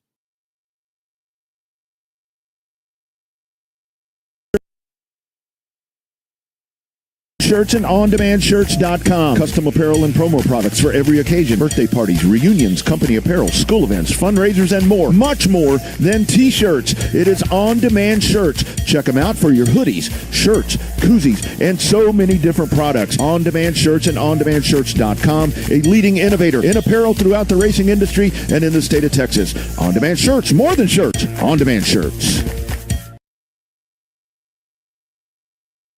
Hi, this is Tom McKay with Audiovisual Consultations. And Camilla McKay. Hey, kid, you want to hear a dad joke? Sure, old man. A guy walks into a flat... Oh, that was terrible. A guy walks into a store and buys an 85-inch flat screen for $2,500. I wasn't done with my joke yet. Yeah, you were. Here, I got one. What's worse than paying for one overpriced surround sound speaker? I don't know what. Paying for two overpriced surround sound speakers? All right, well, here at Audiovisual, we do like to laugh. And by calling 512-255-8678, you can share in that laughter. Stop paying extra for lesser quality and visit avconsultations.com today. All right. You got me going now. One more. All right, here we go. A guy walks into a bar, and then a speaker, and then a projector. All right. I think they get it, kid. Give us a call at 512-255-8678 or see us online at avconsultations.com. And all jokes aside, remember to hug your kids, laugh with strangers, and make love to whoever the hell you want. Just give us a call, 512-255-8678. And a third, going for $40,000 to win in the All That's Metal Celebration of America 300. NASCAR champions Kyle Busch and Daniel Hemrick, along with short track legend Bubba Pollard, take on North America's best in a 300-lap battle. Plus, New England Super Modifieds going for $10,000 to win and more. It's the Celebration of America 300, July 2nd and 3rd at Oxford Plains Speedway, and you can see it only on Racing America. Welcome to the My Race Pass app, the #1 app for motorsports fans. We want to make sure you get the most out of your My Race Pass app experience. With your new free account, you can use the My Race Pass app to see race day information, including event entries and official lineups and results for over 600 organizations across North America. You can also see track information and purchase online event tickets for select tracks. With your free account, you can also search for a track or series on the My Race Pass app and favorite their profile to receive news and race day notifications on your mobile device. To see more information and to see which app subscription is best for you, be sure to visit getmrpapp.com. My Race Pass, the ultimate racing resource. Absolutely. You want to download that because it makes it really nice when you're at the track. We always talk about if you want to follow what Bobby and I are talking about or calling races and so forth, you have that thing up and race monitor, depending where you are. And those things are really nice. And it's like Doug was talking about before with all the technology and everything. I mean, I remember sitting in the stands at Speedorama. I mean, if I'd have been able to kind of follow along right there, I mean, that'd have been really cool. I mean, because you lose track of stuff. And my race pass is just a really nice tool to have right now. I remember when I thought the coolest thing was to have the extra spot in the program for me to write down fast times during quality. Oh, right. Late model races, right? That's when you thought you were on top of the world right there. Now you've got the top of the world in the palm of your hand. So it helps out us a lot. Like Doug said, it's not easy. I've got a computer, a smartphone, and 2 tablets up in the tower when I'm announcing. I've got one set up for live timing and scoring and one set up for lineups, and then the computer's there as backup as I need it. So it's we do have a lot of resources now as we continue to evolve. Yeah, and I mean, a lot of that is, I mean, I've got Google Sheets of Google Drive Sheets or Google Sheets. I've got Google Sheets of every track that I go to, and I've got everybody in there. And I mean, it's one thing, if somebody new shows up, you may have to go get some stuff on them. But I mean, I sit there and I'm doing maintenance on those sheets all the time, to kind of make it easier. I mean, like Doug was talking about, I don't want to be out in the heat. I mean, hell, if I can roll up and I've got all that stuff right there, boom, I'll work with that. You were mentioning right there, and I'm glad because I almost forgot this through everything that we've been doing here tonight. And again, we'll talk a little bit about NASCAR at Nashville and all these different things. We'll touch on that. But I got a message a while back. I was kind of going back and forth with our man, Jody Keys. A lot of times with Jody, he's always posting all this good food in Corpus.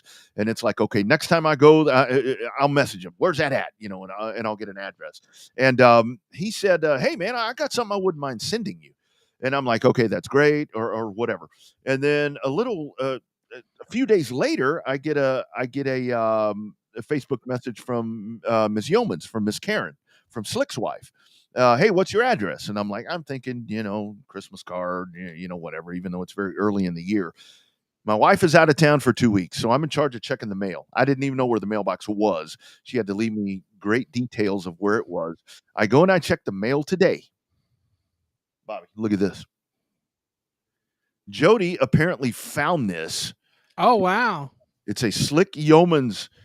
I mean, it's old school Slick Yeomans cap. And Slick autographed that bad boy. How about that? Miss Karen sent it. I've got a lot of useless stuff that I've accumulated in the studio. This is not useless. This is going to find a very special place somewhere. So Jody, Miss Karen, Slick, thank you guys. This is man, that's badass. That is really, really cool right there. Yeah. And if you don't know the name Slick Yeomans, go look in the archive and check it out. One of the highest rated shows we've ever had. Yeah. And that was back in the day when it was audio only before we switched over to video. That's how long ago that was. But one of the most popular shows we've ever had. One of the best dudes in racing. One of my favorite racers growing up in the world was Slick Yeomans, and that was a great show and had a damn good time. That's an awesome get right there for you, dude. Yeah, man. That right there is really, really cool. I had a Slick Yeomans cap years ago. I mean, it was one of the red ones with the 24. But I didn't even know that there were these. So that that's in like 91, man, when he had the blue numbers when he first won the TIDA title. It's got to be 90, 91. That's way back. And I'll tell you one thing, Slick Yeoman still has a really damn good signature. So we're gonna get that put away and get it put up somewhere really nice, because that's a treasure right there. And that's the cool stuff to me. It's like when I get folks that send me shirts and all that. I appreciate all of that stuff. I mean, because I've got a closet full of racing t-shirts that and it's one of the things now that we have our own really cool merchandise from ODS, to where it's like I like to promote our stuff, and I don't want to wear stuff to where I'm like, okay, this guy is, I may put a Bubba Pollard shirt on for Revved Up because, he's somewhere else, and I've got NASI shirts. I've got all these different things. But when you get those kind of things, it's like, man, that's, and that's something, Bobby, that you had the really good idea. And I found, not to put the cart before the horse here, and maybe James Cole's probably going to call me after the show and be like, bitch, what are you doing talking about this? I found the old Highway 16 raceway. When the green flag drops, the bullshit stops with the number 16 car and the checkered flags. I sent that to James, and he's like, ooh, I forgot about that one. Uh-oh. There's a reunion coming up. You never know what you might see. And he's doing the reunion shirts already. So those look sharp. Those look sharp too. But when the green flag drops, bullshit stop shirt, I'd buy 2 of those. Oh man, that was God. That was that. I tell you, that was some of the craziest stuff that happened back in those days. Go to the archives; that's all explained. But that was Ricky Ware Jr. and Don Bierswall and so forth and so on. And Ricky Ware Jr. I mean, he's kind of talked about it. We need to get Ricky Jr. on here again and kind of get some thoughts from him, just of different things. Hell, just check out the archive, man. Look at all the people we've had on there. For those that don't know, Terry Labonte, Bobby Labonte, Bobby Allison, Donnie Allison, Gary Ballou, Slick Yeomans. What's our buddy, the Freddie Flyer, the Beaumont Flyer? Check out the archives. We'll find a way to get them reposted so you guys have better access to some of the historical shows and stuff we've done over the years. If you just caught us over the course of the last month, we got nothing but fun for you back in the archives. Man, the Freddie Fryer is really the one that launched this show. I mean, we have been doing it for a while. We'd been doing it for a while, and it was, I mean, video wasn't quite what it is at this point, but we nailed the Freddie Fryer one. Somehow, we were able to get that on, and I'm very proud to say, and just so thankful that I think we truly have the last in-depth, if even the last Freddie Fryer interview that he ever did. And it was one of those things to where we had talked to, Jared, we had talked to all of those guys, and we're like, okay, we're going to keep it very short. It's going to be very short. We just want to talk about, and acknowledge him as being such a legend. That thing went on for an hour and 20 minutes. And because Freddie didn't want to stop. You remember that, Bobby? It's like, that was so much fun. Oh man, it was like Freddie, we were done. We did the fist bump as soon as we were done. I remember it like yesterday. Yeah. We got done, looked at each other, did the fist bump, and we both said, now that was badass. I knew it was. So we took him in. We took him in about 35 minutes, and it's like, hey, Freddie, if you're good, I mean, this has been great, or we can take a little break. And he's like, well, I can hang around. And I was like, oh hell, here we go, man. That was so great. We'll get that reposted. It ends up, every year of the day that Freddie passed, we always try to get that thing back up here. But we'll get that, because that really and truly was. And the Yeomans one was amazing. Slicks was great. Slicks was great. And the Terry one was, because Terry was another one where it's like, okay, well, he'll probably give us about 20 minutes. And he went on for almost an hour. So that was really cool as well. That was the old school Terry. If you're a Terry Labonte fan, you got to watch that one, because it talks in depth about his Corpus Christi days before he even made it to Darlington, right in that Billy Hagan number 44 car. So that definitely is one that you got to catch. If you're a Terry Labonte fan, it goes in depth to his racing beginnings down there in Corpus Christi. Mm-hmm. Absolutely. Our man Phil Whipple checking in from the up north. Yes. That right there, $40,000 to win at Oxford. That I tell you, and that's going to be a pretty massive show right there with the big hitters that you've got coming in right there. And you could hear in there the guys that are going to be there, and all of them against Bubba Pollard. And Bubba, when he made the move over there and went and he won the Oxford 250, the dude's so good. And we just saw it again this past weekend at Berlin. It was like, Bubba. I don't know why people question this guy, because it seems like each and every time that they question him, he goes to a different venue or whatever. He truly, look, there have been a lot of great racers. I mean, we've talked about Freddie. We could talk about Mike Eddy and Bob Sineker, and the list goes on and on and on. But there's no way that you can exclude Bubba Pollard from any of these lists, because he's tremendous. He's tremendous. He's just such a great talent. He really is. I mean, like I said, the only thing missing off his resume is the Derby. And Lord knows he's found every single way to lose it that he can. Came so close last year to try to win it when him and Nasty got together. But he's one hell of a shoe. And a hell of a nice guy. Friend of the show, been on the show multiple times. It's cool to see. It's cool to see when the good guys are doing good, because you like it, because he's a grassroots guy. And, his team has done good. There was questions whether they started selling the stuff off as to what was going to happen. And, what's still happening is he's still kicking ass. And so that that's something that hadn't changed, whether or not he sells a hauler or not, or sells a car or two. So it's good to see him still winning. Yeah, yeah. That I mean, that is one of the things there with him. I mean, and he's doing a lot right now. I mean, they've got a new baby. He's running obviously there with the family in Sonoya. They've got their racetrack that they're doing. So he's branched his thing out. And but when he gets on the racetrack, I mean, he's just one of those dudes where one of the best that's ever done this, and he just continues to grow that entire legacy. So good stuff right there.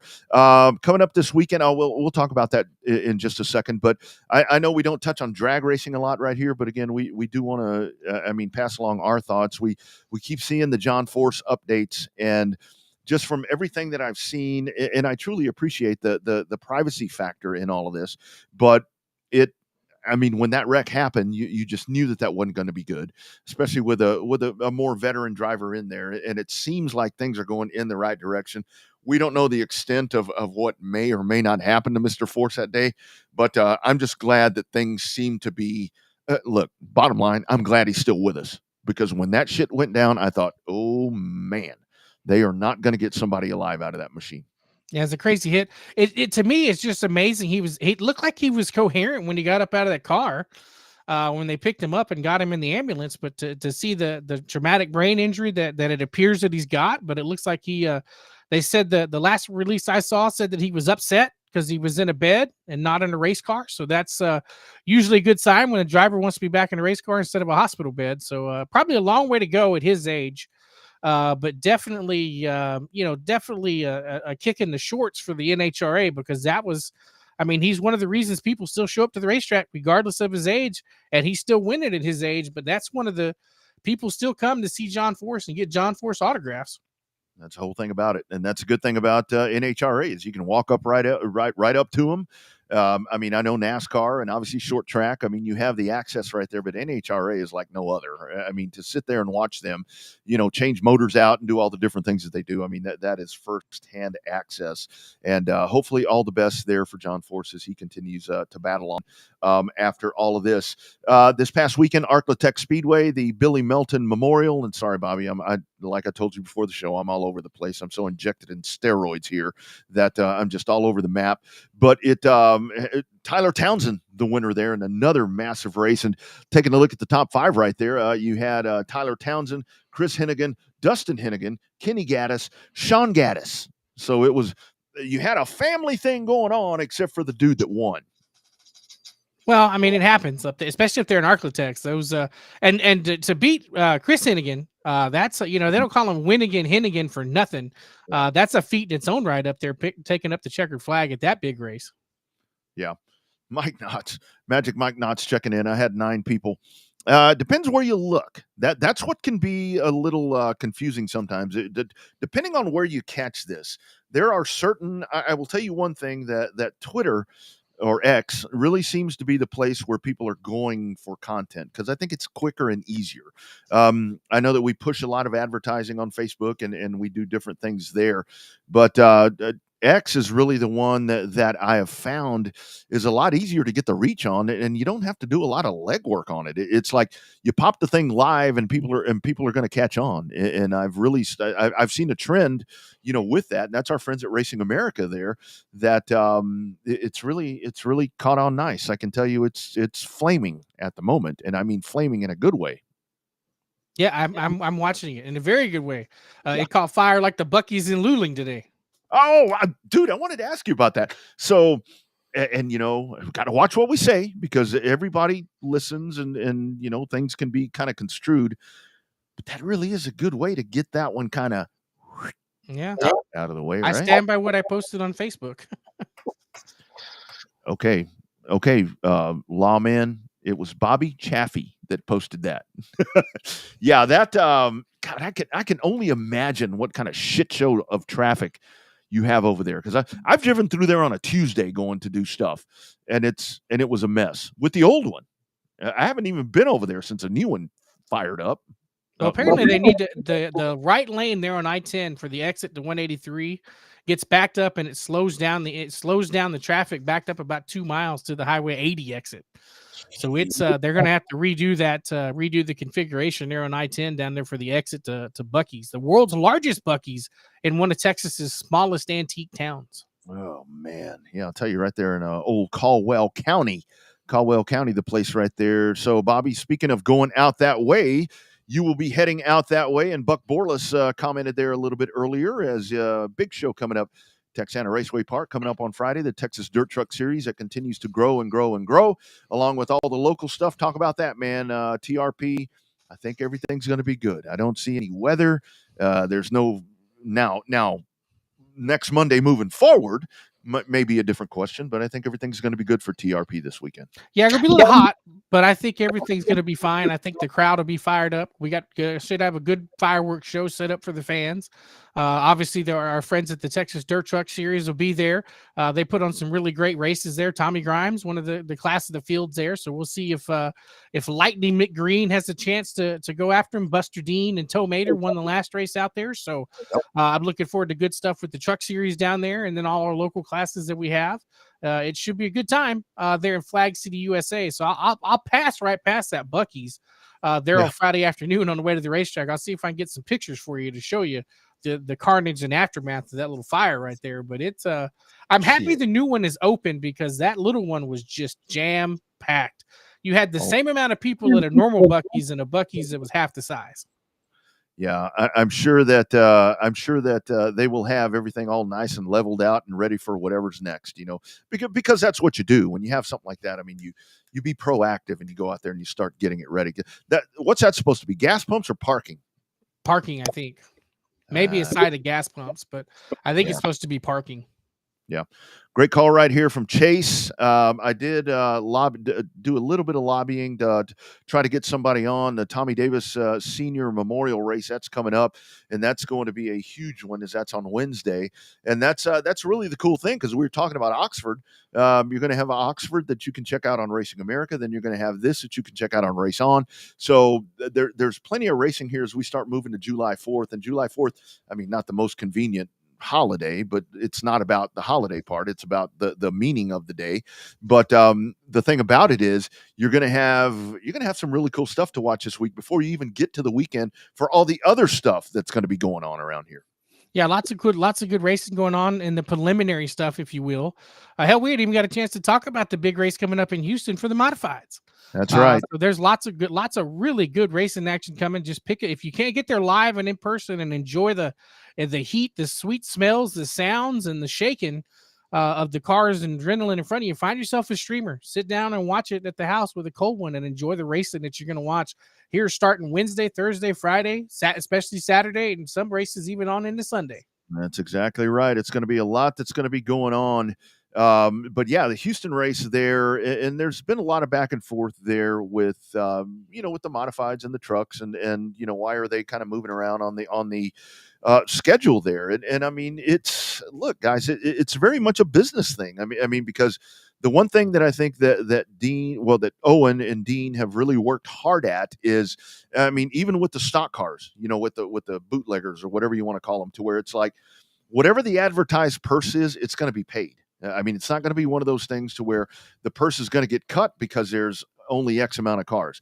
And when you start getting into the modifieds and the trucks, I mean, obviously that's the premier race classes or series, whatever you want to call them, that are out there, and they're paying full purses. And somebody, was kind of going back and forth with me about that. And it's like, yeah, but if there's only 3 cars or only 3 trucks or whatever, it's less of a purse. I'm like, no. If the eco stock makes 200 to win and the bootlegger makes 800 to win, I mean, it's mathematics.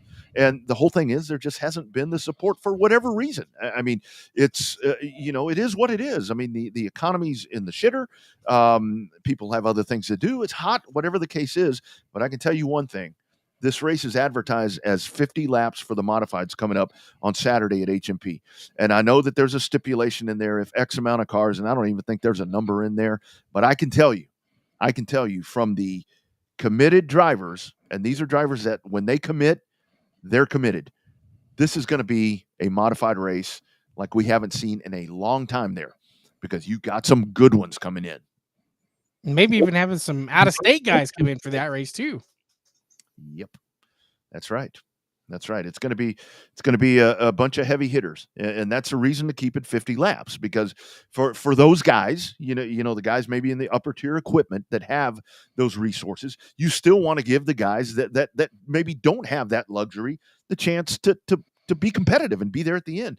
And look at the race that we just saw yesterday. I mean, I see a lot of folks talking about Joey Logano and the fuel. He only took 2 tires on the last pit stop and all this, that, and the other, but before the shit hit the fan in those first 3 or 4 overtime restarts, Joey Logano wasn't competitive.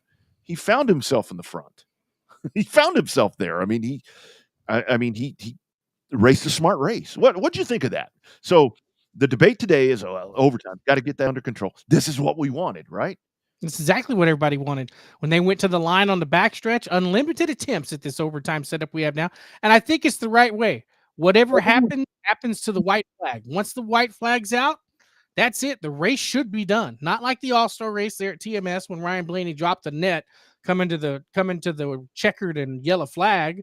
Right. But I think that to me that was a double race. That first half before it rained was boring as hell. I remember snoozing through part of the first stage and about half of the second stage before it started raining. Then after it rained, that track changed. That was one of the best races of the season right there. Not only because of the 5 overtimes, because those guys were racing their ass off. All of them were getting there. And the Denny Hamlin, Kyle Larson thing going on. You had Kyle Busch trying to be competitive, so his fans were fired up. You had guys that were, at the end of the day, I didn't even realize that Zane Smith, of all people, finished second in that race. That's an incredible feat. When you look there on one of the restarts to go, you had Spire Motorsports in 3rd and 4th on the restart with a couple of laps to go. So that I think that race was fantastic. Probably one of the better races of the year. Even if you throw out 5 overtimes, the second half of that race was one of the better races of the year. And that was the whole thing. I mean, I didn't necessarily mind the overtimes. I mean, this is kind of, we go back to with short track racing, to where that kind of had a feel like what we see at the short track sometimes, to where it's like just over and over and over. It's like, come on, somebody. I mean, you're waiting for it to happen. I mean, it's like, something's going to go down, and it did. But this is where, kind of back to the streaming factor and all that, sitting here, in the studio yesterday, watching the race in a comfy chair, drinking a cold beer, all those overtimes, I didn't care. They could have done it 10 times and I wasn't going to complain. It stayed on. I mean, it was just there, and you're waiting to see what happened. And I just think that, if Logano would have run out of gas or whatever might have happened, well, I guess he did on the burnout, that we would have had a surprise winner in the playoffs, would have been all cattywampus, even more than they already are. So I got no problem with it. I mean, I thoroughly enjoyed that yesterday. Well, the same people that are complaining about too many restarts are the same people that can complain about stage racing and all of that. And they just like to complain, but they'll damn sure be tuned in next week for the Chicago street race that they think's the dumbest damn idea ever. But they'll be able to tell us play by play on Facebook exactly what's happening in that race. Just by the way, they'll be bitching about something. Of course. And big news today, kind of along the lines there of Chicago, a team kind of that we know extremely well. AM Racing right there with Haley Deegan behind the wheel of the 15 car there on the Xfinity Series. Joey Logano, winner yesterday, is going to be behind the wheel with her primary sponsor on that car as they continue to search to try to figure out something that's going to make that package better. And that's, I don't want to say that it's not an underfunded team, but that's not a Gibbs. That's not a Junior Motorsports thing, to where those folks are really trying hard to get something underneath Haley. And Haley's catching a lot of grief, and it's unfortunate because that's an extremely talented wheel person. I mean, we've watched her, but where I get really concerned about her right now is you got to think about just her self-confidence. Confidence is so important in a race car driver. And when that confidence goes totally down the toilet, or you hear all that stuff, it's hard to turn that off. When that happens, and then now with this happening, if Logano goes out there and blows the doors off this thing, that could be a really bad thing for that young lady. Yeah, it could not be a good thing. I still think that she has that Travis Pastrana effect, to where everything she's ever driven had a crazy power to weight ratio. Well, no disrespect to the trucks, That Ilmore engine package they have is not the best power to weight ratio.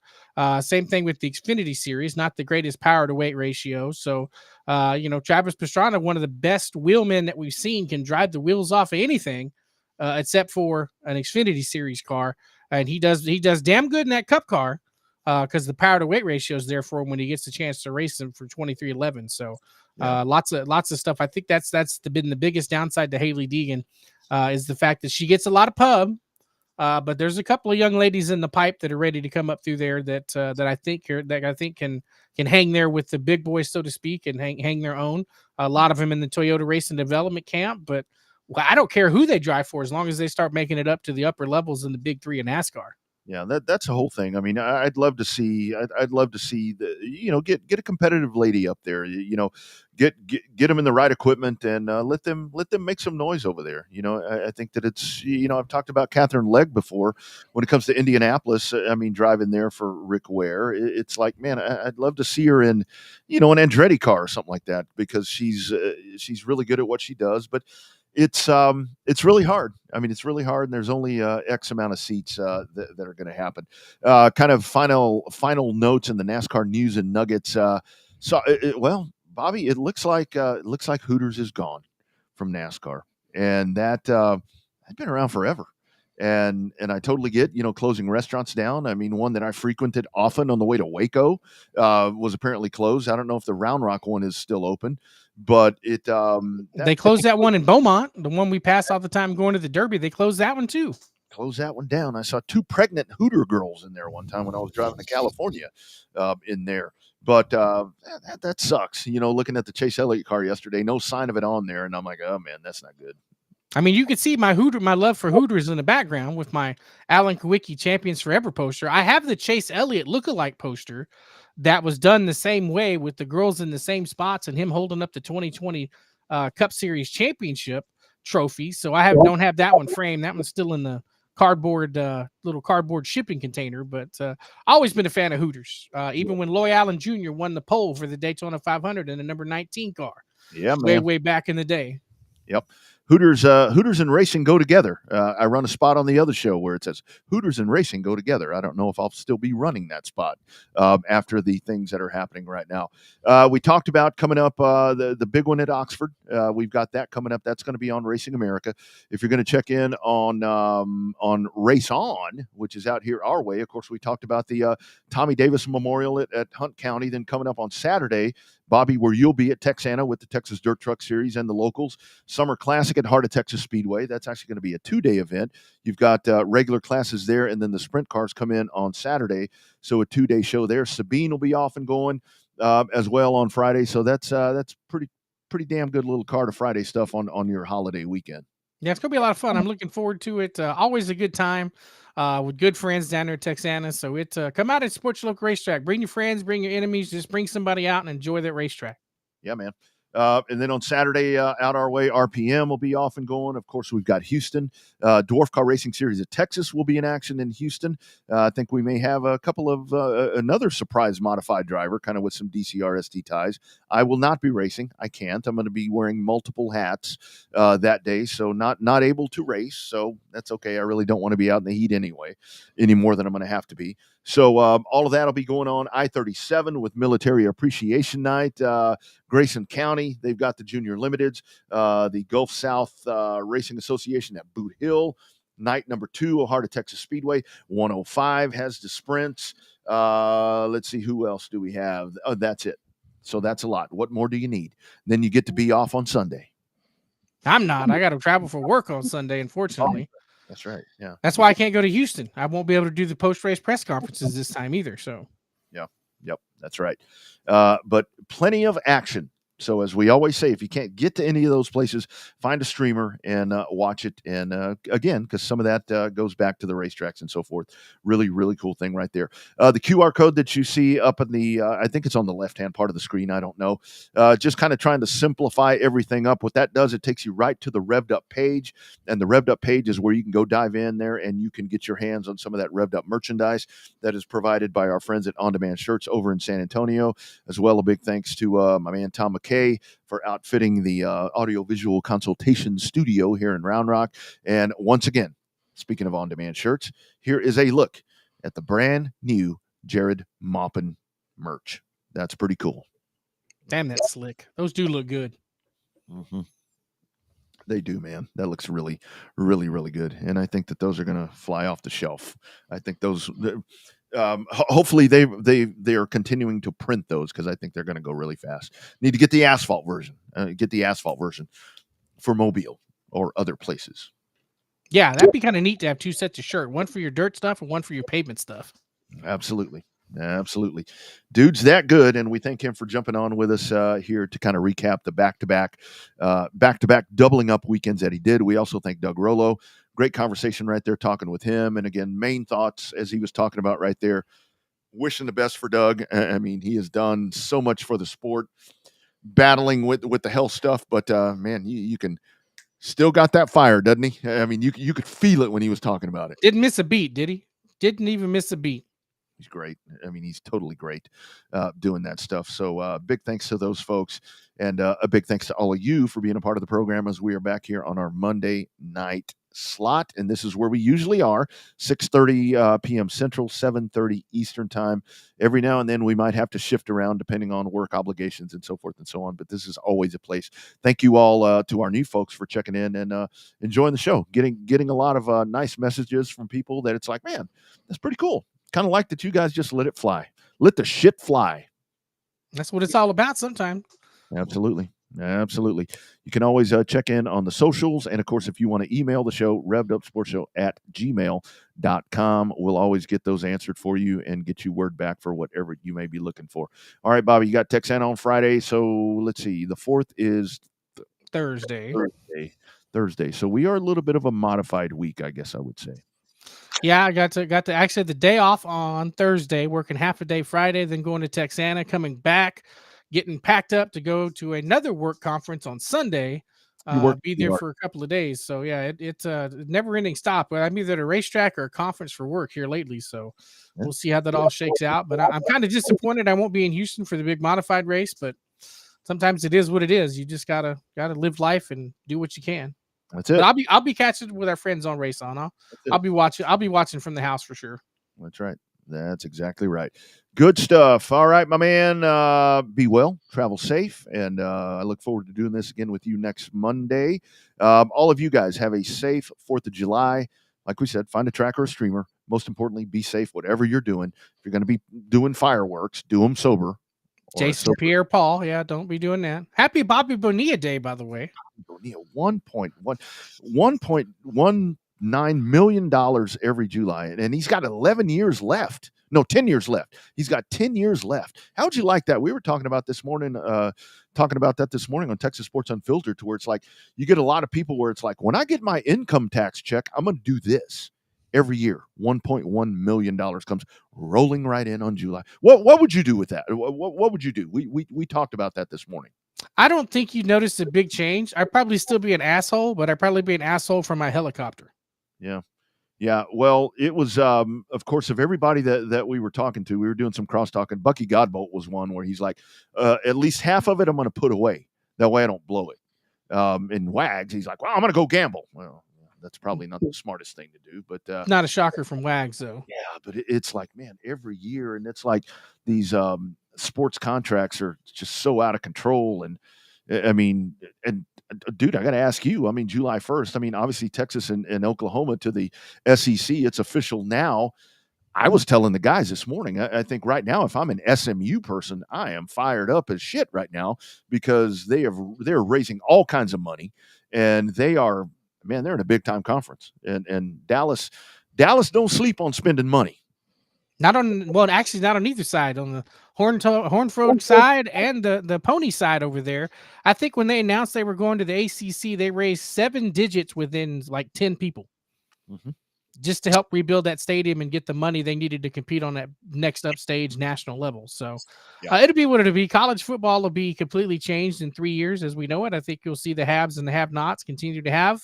And the have-nots will have not as much. So that's right. Won't be long, and we'll have Saturday race day and Saturday football day. That'll be coming up, and that's when you know. Well, for one thing, hopefully it's gonna. Well, no, it's not gonna cool off. It's gonna get hot as shit, then it'll begin to cool off. So I think that's the way that all works. Yeah, always. If you're in Texas, don't bring your coat till you come in about October to watch some of the big racing action here. So that was Oktoberfest, always hot as hell on Friday, and then got cold as hell on Saturday night, early Saturday morning into Saturday night. That's right. That's exactly right. All right, friends. Hopefully everybody has a great week and a great weekend. We'll see you at a racetrack if we see you there. If we don't, we'll see you the next time we see you.